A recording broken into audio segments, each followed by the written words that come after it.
नमस्कार दोस्तों, मैं हूं पारस और आप सुन रहे हैं मेरे पंडित जी का पॉडकास्ट। आज हम बात करेंगे किस्मत की, ग्रहों की और ऐसी प्रैक्टिकल ज्योतिष की जिससे हम अपने जीवन को सरल बना सकते हैं। और आज हमारे साथ हैं एस्ट्रोलॉजर कृदा जी, जो हमें आसान भाषा में बताएंगे वो सब कुछ जो आपकी लाइफ में स्पष्टता, संतुलन और एक सही डायरेक्शन लेके आएगा।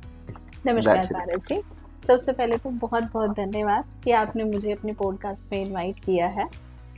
और जब बात आती है एस्ट्रोलॉजी की तो मन के अंदर पहले से ही बहुत लोग हैं जिनके डाउट आ जाता है कि एस्ट्रोलॉजी शायद वहम है, प्लैनेट्स होते भी हैं या नहीं होते हैं।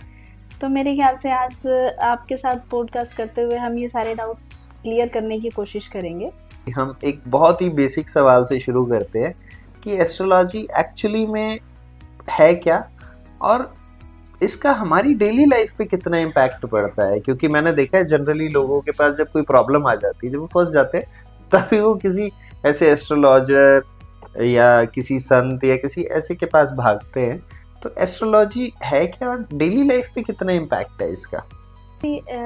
एस्ट्रोलॉजी यानी कि ज्योतिष, आप कह लीजिए कि जितने भी हमारे नक्षत्र हैं उन सभी की ग्रह चाल का, हमारे संसार में जितनी घटनाएं होती हैं, अब कह देते हैं कि पिछले जन्म के बहुत से कर्म हैं, लेकिन पिछले जन्म के जो कर्म होते हैं उनको हम कैसे कैलकुलेट करते हैं? उनको कैलकुलेट करने के लिए जो विद्या का हम इस्तेमाल करते हैं तो वही ज्योतिष है। आप कह सकते हैं कि ये एक साइंस है, कॉस्मो साइंस है या एकल्ट साइंस कह सकते हैं। ये भी एक स्टडी है। कोई भी एस्ट्रोलॉजर है तो वो 9 प्लैनेट्स को, जो 12 घर है, जो 9 ग्रह हैं, उन्हीं की परिस्थितियों को देखते हुए कि उनकी लाइफ के अंदर अतीत में क्या हुआ, वर्तमान में क्या चल रहा है या फिर आने वाले समय में क्या हो सकता है, अगर कुछ ऐसी घटनाएं हैं जो लाइफ के अंदर उनको नुकसान देंगी, तो बहुत सारी चीजें हैं जिनसे हम उपाय करके उन प्रॉब्लम्स को सॉर्ट आउट कर सकते हैं, अपनी लाइफ को स्मूथ बना सकते हैं। मतलब ऐसे ही नहीं बोल देते ना, कुछ ज्योतिष तो बहुत ही कॉमन चीज है, जैसे पैसा नहीं रुक रहा है। देखिए, पैसा जो है बेसिकली वो लक्ष्मी जी का रूप है। तो लक्ष्मी जो होती है उनको वैसे भी विष्णु जी के पास जाने की जल्दी होती है, तो अगर आपके पास लक्ष्मी आती है तो उसे जल्दी जल्दी खर्चिए। और जब आप खर्चते हैं इसका मतलब लक्ष्मी आ रही है तभी आप खर्च रहे हैं।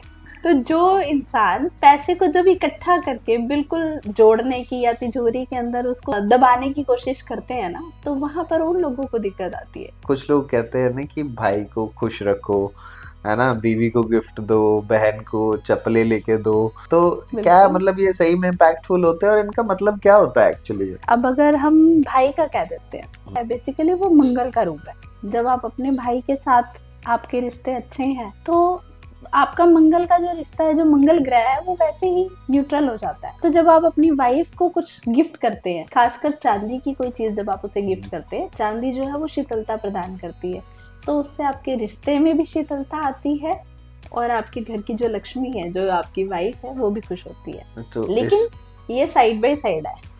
हस्बैंड को वाइफ को देना चाहिए और वाइफ भी अपने हस्बैंड को दे सकती है। जब आप अपने घर की जो छोटी कन्याएं हैं, जो बेटी का रूप है वो भी बुध है, जो पिता है वो सूर्य का रूप है। तो मतलब अगर फैमिली को खुश रख ले, फैमिली को खुश अगर आप रख लेते हैं तो आपको किसी ग्रह के कोई अलग से उपाय करने की जरूरत नहीं है और सभी ग्रह आपके आसपास ही मिल जाते हैं।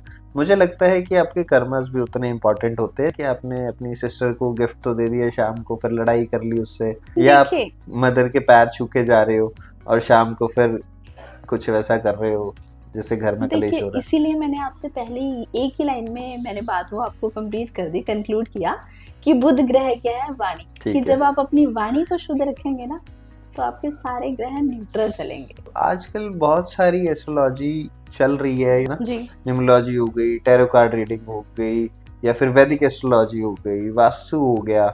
तो इसमें से कौन सी एस्ट्रोलॉजी है जो सबसे ज्यादा एग्जैक्ट चीजें प्रेडिक्ट कर सकती है? अगर मैं अपनी बात करूं तो मेरे अकॉर्डिंग वैदिक एस्ट्रोलॉजी जो है वो सबसे बेस्ट रहता है।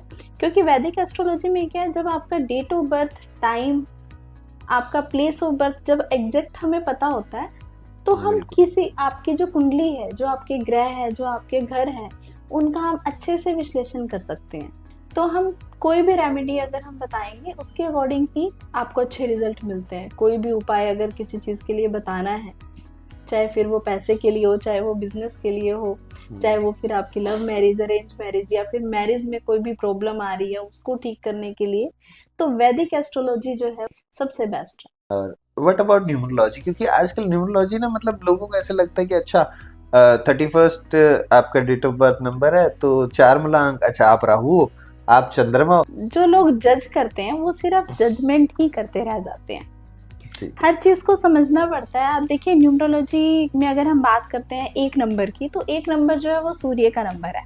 लेकिन जब एक के बाद जब हम 2 नंबर की बात करते हैं कि 2 नंबर जो है वो चंद्रमा का नंबर है। हाँ जी। लेकिन अगर वही किसी की डेट ऑफ बर्थ अगर 11 आ गई तो वहां पर फिर सूर्य 2 बार आ गया। इसका मतलब एक नंबर सूर्य का, लेकिन सूर्य के साथ साथ फिर से सूर्य, चंद्रमा है, लेकिन वहां पर 2 बार सूर्य प्लस फिर चंद्रमा, तो वहां पर उसके रिजल्ट थोड़े से चेंज हो जाते हैं।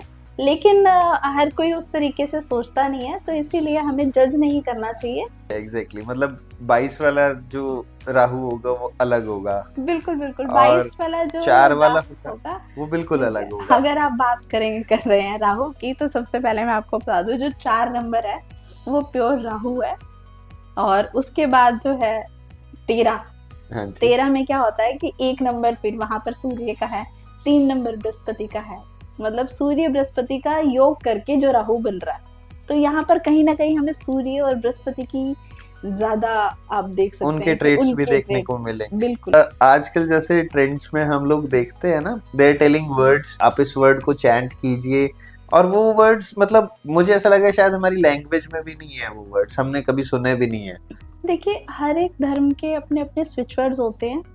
हमारे सनातन में भी हैं कि अभी सतयुग के बाद जब त्रेता युग आया, फिर द्वापर युग आया, और जब कलयुग का टाइम आया, तो कलयुग की में क्या है कि सभी लोगों को एक लाइन बहुत पर्टिकुलर पता है कि कलयुग केवल नाम सहारा। हाँ जी, हाँ जी। तो जब यहाँ पे नाम का सहारा लिया गया ना, तो कलयुग में वही स्विच वर्ड्स आ गए कि आप उन स्विच वर्ड्स की जब रेकी करते हैं, जब उनको आप मैनिफेस्ट करते हैं, तो डेफिनेटली आप लाइफ में वो अचीव करेंगे। और 70% देखिए इसका इम्पैक्ट पड़ता है।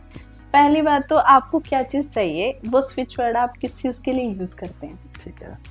आप पैसे के लिए कर रहे हैं, आप सेहत के लिए कर रहे हैं, अपने काम को लेकर कर रहे हैं कि आपका काम आगे बढ़े। ठीक है। तो डिपेंड करता है। और फिर जो काम आप आज करना शुरू कर रहे हैं, उस काम को करने में आप सोच लीजिए कि अगर 10 साल आप लेकर चलते हैं, कि जब आप कोई भी काम शुरू करते हैं, मान लीजिए कि 10 साल से नहीं चल रहा, हाँ जी, आपको चैंट करना होगा, लेकिन साथ ही साथ फिर आपको प्रैक्टिकल भी होना पड़ेगा, आपको कर्म भी करना पड़ेगा। तो मतलब ये सारी चीजें काम करती है, but karma is the same important as बिल्कुल। आपको अपनी लाइफ में शनि के सिस्टम को लेकर आना पड़ेगा। जब आप शनि क्या है, चलाएमान, जब आप कर्म करते हैं तो फिर शनि जो है वो आपको रिजल्ट तभी मिलता है। शनि जो है कहते हैं कि कर्म फल दाता है, आप कर्म करेंगे तो आपको फल तभी मिलेगा। बिल्कुल ठीक है। चलिए, हम काम की इतनी बात कर रहे थे, तो जैसे सबसे ज्यादा मुझे ऐसा लगता है एस्ट्रोलॉजर्स के पास लोग तभी जाते हैं जब उनका बिजनेस नहीं चल रहा होता या काम में इश्यूज आ रहे होते हैं। तो किसे बिजनेस करना चाहिए, किसे नहीं करना चाहिए, और किसी का बिजनेस अगर नहीं चल रहा है तो उसे क्या करना चाहिए, ये हमें कुंडली देखकर ही पता चलता है। लेकिन फिर भी अगर कोई इंसान कहता है कि मुझे बिजनेस करना है, तो सबसे पहले हम उसके बुध ग्रह की प्लेसमेंट देखेंगे कि उसका जो मरकरी प्लैनेट है वो कौन सी पोजीशन पे है, फिर किस ग्रह की दृष्टि उस पर पड़ रही है। बुध जो है बेसिकली व्यापार के लिए होता है। जैसे कि मैंने आपसे पहले ही बताया कि अगर आपकी वाणी अच्छी है, आपका बोल अच्छा है, तो आप समाज में भी अच्छी जगह बनाते हैं। तो जब समाज में अच्छी जगह बनेगी, बिजनेस उसी का फैलेगा। तो बिजनेस चलाने के लिए जैसे किसी का नहीं चल रहा हो, देखिए उसके लिए आपको फिर एस्ट्रोलॉजिस्ट के पास ही जाना पड़ेगा।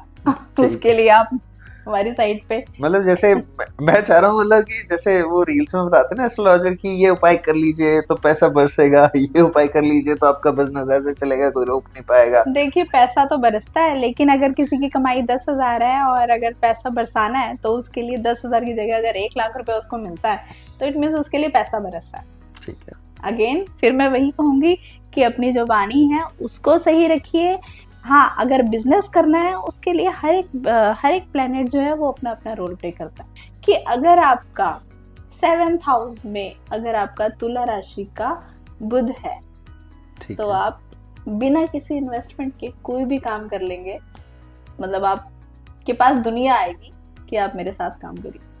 ठीक है। फिर भी ये जानना है कि बिजनेस कैसे करना है, तो फिर आप अपने डेट ऑफ बर्थ टाइम, इसके बाद ही हम बात करेंगे, क्योंकि मैंने पहले ही आपसे बताया कि Vedic astrology, date of birth time, place of birth. ठीक है, मतलब अगर आपको सटीक चीजें चाहिए तो आपको प्रॉपर एक एस्ट्रोलॉजर के पास जाना ही पड़ेगा। बिल्कुल बिल्कुल।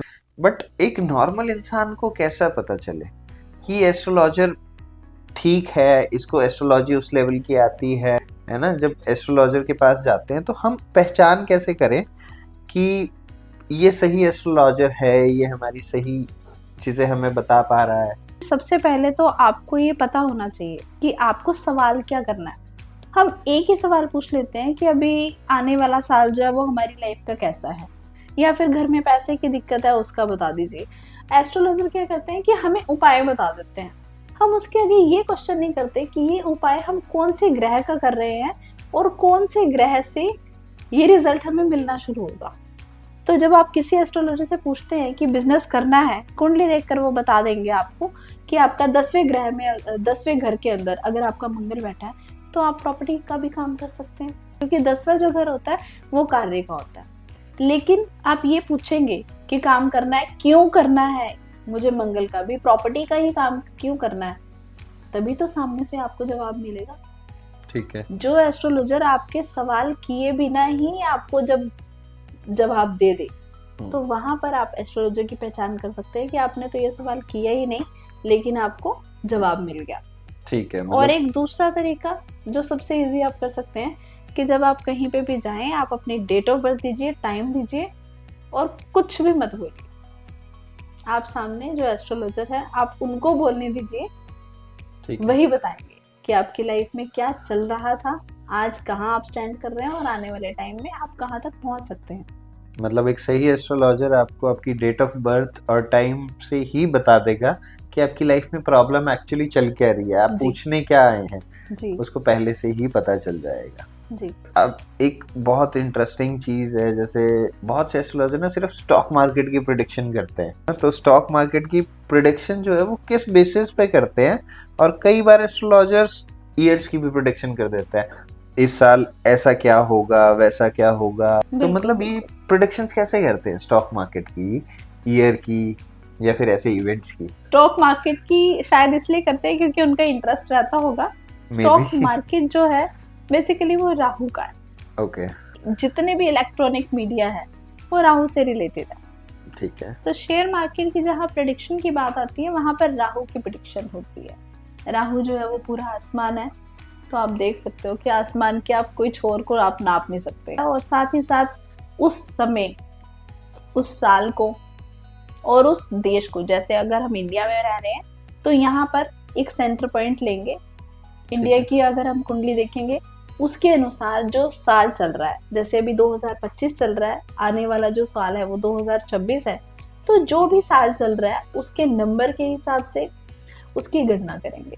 जो भी कुंडली बनेगी उसमें हम बुध ग्रह की और शनि ग्रह, इन दोनों की भी प्लेसमेंट देखेंगे और उसके बाद स्टॉक मार्केट की हम गणना कर सकते हैं। तो इंडिया की कुंडली कैसे बनाते हैं? इंडिया की कुंडली जब इंडिया बना, जब डिवाइडेशन हुआ, बिल्कुल बिल्कुल, जब इंडिपेंडेंट हुआ इंडिया, जब हमारा भारत देश आजाद हुआ, तो वही डेट हम ले लेते हैं।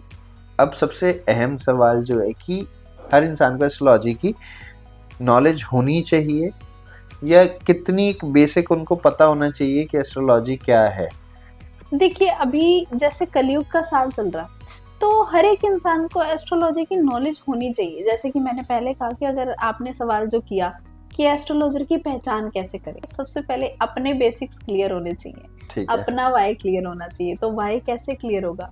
जब आपको थोड़ी बहुत तो नॉलेज होगी। बहुत सारे मुझे ऐसा लगता है कि ये वहम है और ये बिना लॉजिक के ही चले जा रहे हैं, क्योंकि पुराने लोगों ने बोला कि ऐसा करना है तो वैसा कर रहे हैं कि रात को नाखून नहीं काटनी, ठीक है, आज मंगलवार है तो आज शेव नहीं करनी, फिर आज मंगलवार है तो आज ड्रिंक नहीं करनी, और कुछ लोग तो ऐसे भी है कि हाँ ठीक है पर आज मंगलवार है, भाई की शादी है तो कर सकते हैं या शेव करवानी जरूरी है तो करवानी पड़ेगी। देखिए, यहाँ पर जो शेव करवानी है या शादी है, तो यही मैं आपको बता दूं, देखो कुछ लोग जो वहम करते हैं उनके लिए वहम ही सही है। जो हमारे बड़े बुजुर्ग हैं उन्होंने ही कहा है कि जो त्योहार है, वार से हमेशा त्योहार बड़ा होता है। ठीक है। तो वहां पर आप ये चीज काउंट नहीं कर सकते। और जो बात आप कर रहे हैं कि रात के समय हमें नाखून नहीं काटने चाहिए, बाल नहीं काटने चाहिए, तो रात का जो समय होता है बेसिकली, जो सूर्य जब अस्त हो जाता है, सूर्य अस्त के बाद वैसे भी राहु का समय हो जाता है, तो ये सारी चीजें राहु की होती हैं, इसलिए हमें ये सारे काम नहीं करना चाहिए। इससे आपका जो राहु होता है वो खराब होता है। ठीक है, मतलब पहले जो हमारे बुजुर्ग थे उनको एस्ट्रोलॉजी की और ग्रहों की थोड़ी तो नॉलेज थी, जो उन्होंने ये चीजें ऐसे करी। जैसे अब दो बहुत जाने माने हमारे सेलिब्रिटीज हैं, एक संजय दत्त, एक सलमान खान जी, है ना। अब इन दोनों को ही जेल हुई थी देखा जाए तो। बिल्कुल। इनके केसेस चले थे बहुत लंबे लंबे, है ना। एक जगह संजय दत्त थे जो काफी टाइम उन्होंने जेल में काटा, लास्ट में नॉन गिल्टी प्रूव हुए और बाहर आए, है ना, जो भी था। और दूसरा सलमान खान थे, उनको जेल में बिल्कुल नहीं रहना पड़ा। ठीक है, तो मतलब क्या हो सकता है कि इनके पीछे भी कोई ग्रहों का रीजन था, या मतलब एस्ट्रोलॉजी का कोई इसके लिए मतलब रिलेशन है, या इज जस्ट नॉर्मलाइज। लेकिन यहाँ पर आप जो बृहस्पति हैं उनका बहुत बड़ा रोल था।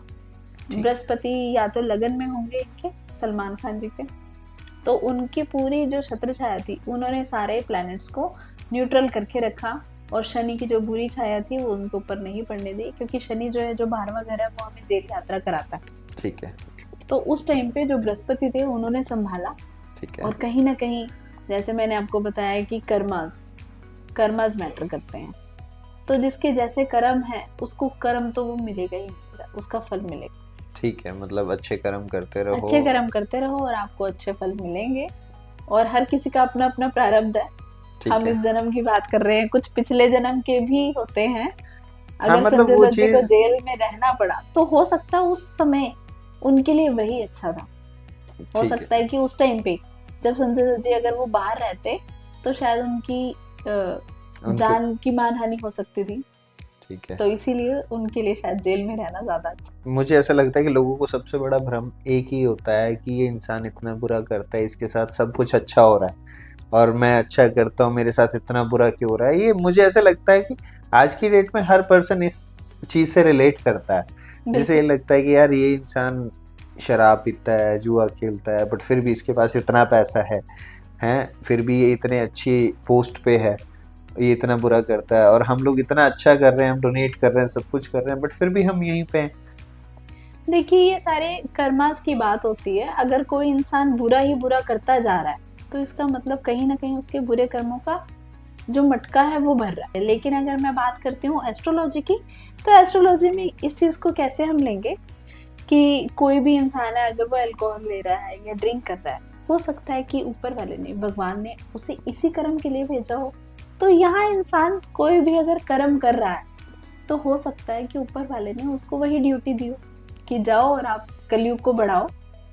तो चलिए, आज मुझे लगता है कि लोगों की बहुत सारे डाउट्स क्लियर हो गए होंगे हमारे पॉडकास्ट के थ्रू, और बहुत सारी चीज़ों के आंसर्स मिल गए होंगे। हम इसी तरीके से आगे पॉडकास्ट लाते रहेंगे और आपकी क्वेरीज सॉल्व करते रहेंगे। तो अगर किसी के कोई सवाल रह गए हो तो नीचे कमेंट्स में लिख सकते हैं। हमारे जो भी हम नेक्स्ट गेस्ट आएंगे, हम उनसे बिल्कुल वो सवाल पूछने के और आपके डाउट्स क्लियर करने की कोशिश करेंगे। तो बने रहिए और सब्सक्राइब कीजिए मेरे पंडित जी को।